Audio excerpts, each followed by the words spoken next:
আসসালামু আলাইকুম ওয়া রাহমাতুল্লাহ। সকলে কেমন আছেন? আর আশা করি আলহামদুলিল্লাহ ভালো আছেন। আমি শাহাদাত হোসেন আবারও আপনাদের মাঝে যুক্ত হলাম। আজকে যেই বিষয় নিয়ে আলোচনা করব, যেই বিষয় নিয়ে, যেই টপিক নিয়ে কথা বলবো, ওই টপিকটা হচ্ছে যদি কোনো জিনিস হারিয়ে যায়, ওই জিনিসটা আমলের মাধ্যমে কিভাবে ওই জিনিসটা ফিরিয়ে পাবেন, ওই বিষয় নিয়ে আজকে কথা বলবো ইনশাআল্লাহ। সম্মানিত ভিউয়ার্স, আমাদের অনেক সময় অনেক কিছু হারিয়ে যায়, আমরা অনেক চিন্তার মধ্যে পড়ে যাই, অনেক খুনারের কাছে যাই, অনেক জায়গায় যাই, কিন্তু আমরা একটি দোয়া, যেই দোয়াটা আমরা সকলেই জানি কিন্তু আমল করি না, এই কিভাবে আমল করতে হবে তাও জানি না। সম্মানিত ভিউয়ার্স, যদি আমাদের কোনো কিছু হারিয়ে যায় তাহলে আমরা তিনবার দুরূদ শরীফ পড়ব।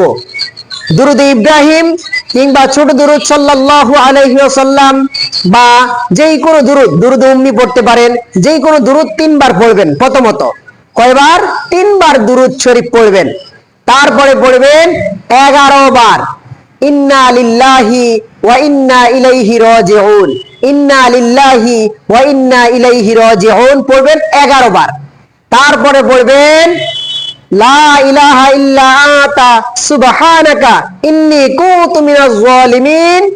এই এই বড় খতমের দোয়াটা, এই দোয়াটা আপনারা 141 বার পড়বেন। কয়বার বলছি? 141 বার পড়বেন। তার পরবর্তীতে আবার দুরূদে ইব্রাহিম 3 বার পড়বেন। ইনশাআল্লাহ আল্লাহর রহমতে আপনারা আপনাদের যেই হারানো জিনিসটা, ওই হারানো জিনিসটা অবশ্যই অবশ্যই পাবেন। সম্মানিত ভিউয়ার্স, ভালো ভালো ভিডিও পাওয়ার জন্য, গুরুত্বপূর্ণ ভিডিও পাওয়ার জন্য, আমলিয়তের ভিডিও পাওয়ার জন্য আমার এই চ্যানেলটি সাবস্ক্রাইব করুন।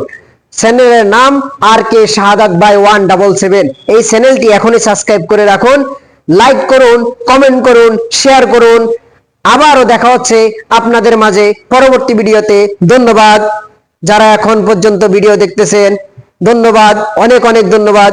জাযাকাল্লাহু খাইর। আসসালামু আলাইকুম ওয়া রাহমাতুল্লাহি ওয়া বারাকাতুহু।